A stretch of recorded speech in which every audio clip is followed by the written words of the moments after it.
Je suis rentré à l'école en octobre 1957. Donc, en octobre 1963, je suis rentré au lycée national. Après le brevet, en 1967, bon, je n'ai pas voulu continuer mes études compte tenu de la situation familiale. J'ai interrompu pour aller faire la formation professionnelle pour être enseignant. Je fus affecté à l'école primaire de Tourkouli, dans la région de Tillabéri. Après Tourkouli, j'ai fait Goté. Et de Goté, on m'a affecté à Belley-Kouara en qualité de directeur d'école. De Belley-Kouara à Dargol, de Dargol à Terra, toujours en qualité de directeur, de Terra à Dolbel, et de Dolbel à l'école Balakon Niamey 2, là où j'ai fait le concours pour aller à la faculté de pédagogie pour préparer le diplôme de conseil pédagogique du premier cycle. Et une fois admis, je suis affecté à l'inspection primaire de Birningaouré en qualité d'encadreur. Et j'étais là-bas quand j'étais élu député à l'Assemblée nationale pendant la Deuxième République. Donc notre mandat a été écourté par la conférence nationale et je suis affecté à l'école normale de Maradi où j'ai enseigné pendant 9 ans la pédagogie générale.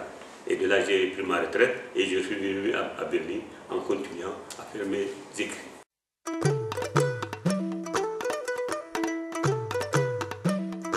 Le Boboï, vous allez, c'est une vallée. Une vallée, c'est un ancien affluent du fleuve Niger. Donc dans cette vallée cohabitent les peuples et les Germains. Donc dès que vous entendez Boboï, vous savez que c'est une zone où il y a toujours des conflits, parce qu'il y a deux groupes ethniques qui cohabitent. Bon, donc l'histoire de Birningaouré, le premier qui est venu à Birningaouré, il s'appelle Ali Anna.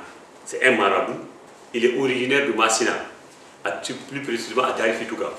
Donc il était de passage pour aller à la Mecque quand il a trouvé des peuls à Kara, un peu au sud de Birni, à 7 km, des peuls Djaoué et une autre race qu'on appelle des Boussanki. Donc après quelques mois, il a commencé à prêcher et de là, après, il a continué à la Mecque. 9 ans après, il est revenu et il a trouvé que les peuls ont été dispersés par des Touaregs. Mais arrivé à l'endroit, il a entendu des tam-tams au pied de cette falaise-là. Il a côtoyé la falaise et il est venu juste chez les Touaregs. Alors il s'est présenté au chef de Touareg. Le chef de Touareg lui a demandé « Qui êtes-vous » Il dit « Je suis un marabout, je viens de la Mecque. » Il dit « Bon, il l'a logé, il a dit bon, de le loger dans une case. Maintenant, la nuit, il a passé toute la nuit à lire le Coran. Donc le chef Targui était émerveillé. Il l'a appelé, il dit « Bon, je voudrais que tu me fasses un travail pour que je retourne chez moi. Ici, il était très humide. Les chameaux ne supportent pas l'humidité. » Il dit « Mais à condition que moi aussi tu me donnes cette terre, cet endroit. » Il dit « D'accord. » Il dit « Mais les peuls que vous avez chassés, il faut que ces peuls-là reviennent. » Ils sont partis chercher quelques-uns. Donc il a fait la prière. Les marabouts et les Touaregs, ils sont retournés. Et lui, il est resté. Et il a créé le village Garouré. Garouré, ça veut dire le nom de la colline qui veut dire maison, Garouré en Fulfulde. Et il est resté là pendant 44 ans. Quand il est venu, il a ouvert une école coranique. C'est lui qui a islamisé presque toute la région. Donc il enseignait aussi les enfants des Peuls que les enfants des Germains. Il les enseignait et il a dit bon, on ne peut pas rester sans avoir un chef. Il a dit mais le chef c'est toi. Et on l'a nommé Modibo, c'est-à-dire le chef. Donc il a eu 5 enfants, Amadou, Haruna, Sambo, Aïssa et Amina. Maintenant il a dit qu'il va retourner au Massina pour montrer ses enfants à ses parents. Il est parti avec Sambo et Haruna. Donc arrivé au Massina, lui il est décédé avec Haruna. Mais il a confié la chefferie à un certain Peul Hamma. Maintenant, quand il est parti, il est mort avec Haruna. Et Sambo est revenu. Il a trouvé que le village de Garoura a été détruit par une razzia des hommes de l'Aïr et de l'Ader. Ils sont partis s'installer derrière la falaise dans un village qu'on appelle Daré. Et il est venu, il les a rejoints là-bas. Ils ont dit, bon, c'est le pouvoir de ton père, tu as le pouvoir. Et Alpha Sambo a continué la même chose que son père. Donc après la mort de Sambo, Boubacar a pris le titre de son père, Marabout.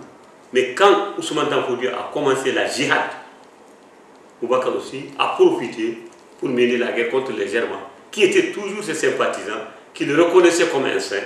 Donc, mais il n'a pas commencé exactement à la même période que Ousmane Danfodio. il y a eu un incident entre un Peul et un Germain, et il voulait faire un arbitrage. Il les a appelés les Germains à Pirni, et il les a mis dans un gap. On les a tous tués. Et c'est à partir de là, il a commencé à brûler des villages. Et il a écrit une lettre à Ousmane Danfodio, il dit voilà ce qu'il a fait. Ousmane Danfodio, c'est en ce temps qu'Ousmane Danfodio lui a envoyé le titre de l'Amido. Il a envoyé Abdoulaye Gandou, son frère, de venir l'introniser l'Amido Germain. Donc il a amené le turban, le sabre et les manuscrits, c'est-à-dire les manuscrits arabes. Donc en ce temps, il a nommé l'Amido Germain. Et quand il a été nommé l'Amido, maintenant, Boubacar a obligé ces gens à lui construire une forteresse de protection qu'on appelle Birni. Donc quand on a construit la forteresse, c'est en ce temps que c'est devenu Birni Garouri. Donc Boubacar est devenu l'Amido Germain. L'Amido Germain, au nom de Sokoto. Bon, comme le pouvoir c'est bon, il y a eu des exactions, il y a des gens qui sont partis se plaindre auprès du roi de Sokoto pour dire voilà ce que Boubacar est en train de faire. Donc ils se sont organisés, les guerriers germains, pour venir détruire Garouré. Donc un jeudi, ils sont venus détruire Garouré. Boubacar est parti en exil. Quelques années après, il est revenu accompagné de Abdoulaye Gandou. Mais il s'est réinstallé cette fois-ci à Tamkala, à 9 km, à 8 km à l'ouest de Birni.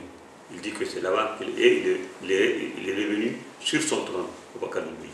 Maintenant, avant sa mort, il a appelé ses fils. Il dit bon, moi je suis sur le point de mourir, mais je vais vous faire un tirage au sort. Il ne faut pas qu'après ma mort, vous allez discuter sur le trône de Tamkala. Il a mis des petits papiers, celui qui va prendre la chefferie, le maraboutage,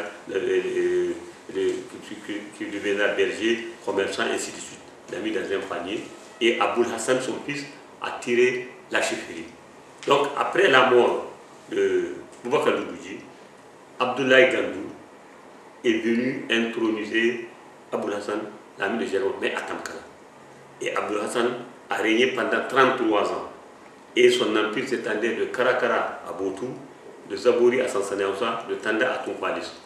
Et l'Allemand Barthes a même écrit dans un de ses livres, le tome 4, le gouverneur de Tamkala. Quand il est venu, il a fait une semaine à Tamkala, le 6 août 1854. Maintenant, comme le Bello, l'héritier de Sokoto, est mort, le parti avait, et le royaume de Sokoto avait perdu sa puissance. Donc Kébi s'est relevé. Parce que la façon dont Sokoto et Gandou aidaient les Peuls, Kébi aussi aidait les Germains. Argungu était pour les Germains. Donc quand Kébi était maintenant en puissance et à l'affaiblissement, donc c'est tout à fait normal que Tamkala aussi s'affaiblisse. Et ils sont venus, les Germains, avec les Kabara pour brûler Semkara en 1865.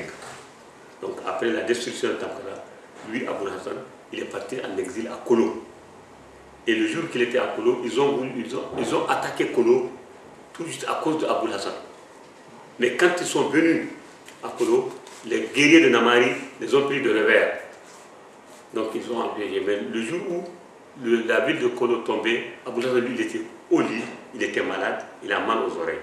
Donc après sa mort, bon, avant de mourir, il a appelé ses frères et ses fils. Il dit bon, Louboudji nous a toujours conseillé, quand une fois Tamkala a brûlé, qu'on aille s'installer à Bikim, dans une île à l'ouest de Bouba. Il ne faut pas qu'on se venge immédiatement dans la précipitation. Et ils sont partis s'installer à Bikim. Donc son frère Aboul Oba est devenu chef. Lui, Bayer Aboul Hassan, il était mécontent parce qu'il a dit qu'ils n'ont pas suivi la tradition. Parce que la tradition veut que ce sont les descendants d'Aboul Hassan qui deviennent chefs. Donc, il ne s'est pas entendu avec Aboul Hassan. Il est parti en exil à Seba, dans le Yaga, au Burkina Faso. Il était à Yaga, à Seba, il se préparait pour la guerre, pour revenir reconquérir le Dalon. Maintenant, à partir de Seba, il y a Amadou Sekou, Ali Ndiaye, qui ont été chassés par les Français, qui sont venus à Dori. Il les a rencontrés à Dori. Ils ont voulu destituer le chef de Dori.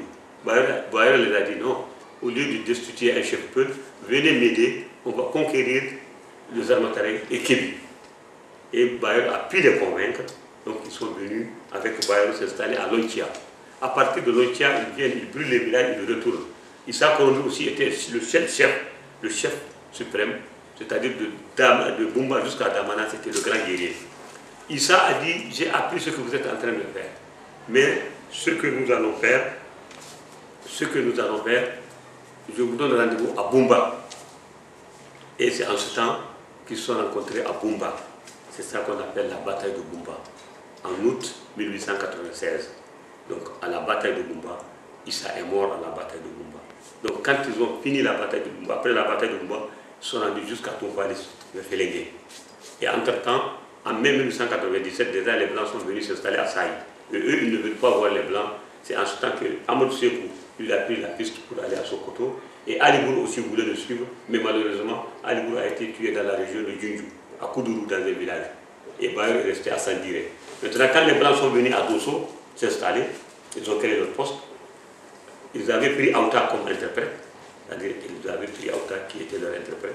Aouta les a dit qu'il y a un peu à Sandiré, tant qu'il n'est pas mort, il n'y aura pas la paix. D'ici qui Bayo. Donc les Blancs ont envoyé appeler Bayo. Bayo est venu à Dosso les trouver. Le Blanc a dit, bon, paraît-il que vous voulez la guerre. Il dit, oui, je veux la guerre parce que je veux reconquérir la terre de mes ancêtres. Il dit, bon, il n'y a plus de guerre, tu auras la terre de tes ancêtres. Va rester tranquille. Maintenant, il les a convoqués à Tchota, le 27 octobre 1901, qu'on appelle Palabre de Tchota, pour délimiter le canton de Birni et le canton de Dosso. Et ainsi, Bayo est revenu. Entre-temps, ses frères, il y a ceux qui sont morts dans victime, et son oncle qui était chef, il l'a ramené. Donc, il a amené son oncle. C'est après le décès de son oncle qu'il a pris le titre de l'Amino. Voilà brièvement l'historique de Birmingham.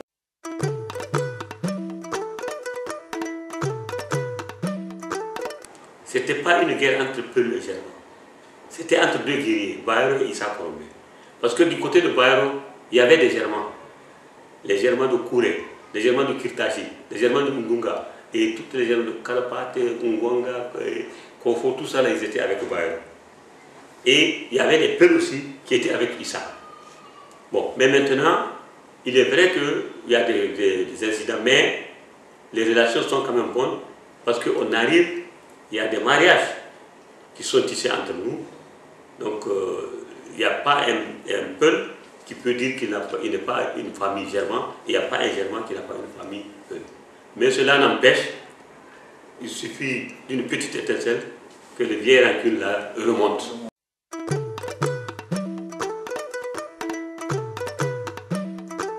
Quand Boubacar est parti en exil, à l'Arba Birno, qu'il a croisé Alpha Maman Diop.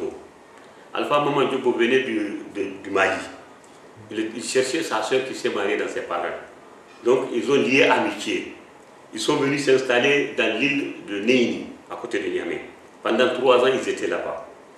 Maintenant, ils ont quitté l'île de Neini pour venir s'installer à Saï. Parce que quand ils étaient venus à Saï, en quittant l'île de Neini, ils avaient une gourde qui était devant leur pirogue. Et c'est la gourde qui leur indiquait l'endroit où ils allaient s'installer. Donc, arrivé à une gourdière, la gourde s'est accrochée. Ils ont dit, bon, ils vont rester ici. Donc, ils sont descendus avec leurs bagages et tout. Ils ont dit, bon, qu'ils vont se reposer pour pouvoir continuer. Et vers le soir, il a dit, ah, il n'y a plus notre départ. On peut le dire, il y a un Saï. Donc, donc l'article est Saï, Saï de Dina. Ici, c'est devenu Saï, un lieu de la religion. Donc, ils sont restés de Saï, voilà. Donc, ils sont restés à Saï. Boubacar est de ce côté, Alpha Maman Diop est de ce côté, ils ont une mosquée. C'est en ce temps que Boubacar a dit à Maman Diop, moi, je vais quitter pour retourner à Garouré. Je ne peux pas rester ici. Donc, Maman Diop lui a dit, non, reste, il y a de l'eau ici, nous sommes au bord du fleuve. Il dit, non, tu vas voir là où j'ai de l'eau. Donc, il a quitté pour venir à Tamkala. Et ils sont descendus dans la vallée, il a creusé un peu, il y a eu de l'eau, il dit, voilà, moi j'ai de l'eau. On ne peut pas se noyer et ça ne tarit pas. Et Boubacar est resté là-bas, il dit, Tamkala, j'ai tout rassemblé ici. Il a donné le nom Tamkala. Et Maman Diop est retourné à Saï. Donc, ils se fréquentaient fréquemment. Donc, voilà les relations entre Maman Diop et Boubacar Boudouji. Donc, Maman Diop, Boubacar Boudouji, Ousmane Damboudio, ils ont fait presque la même époque et c'était tous des marabouts.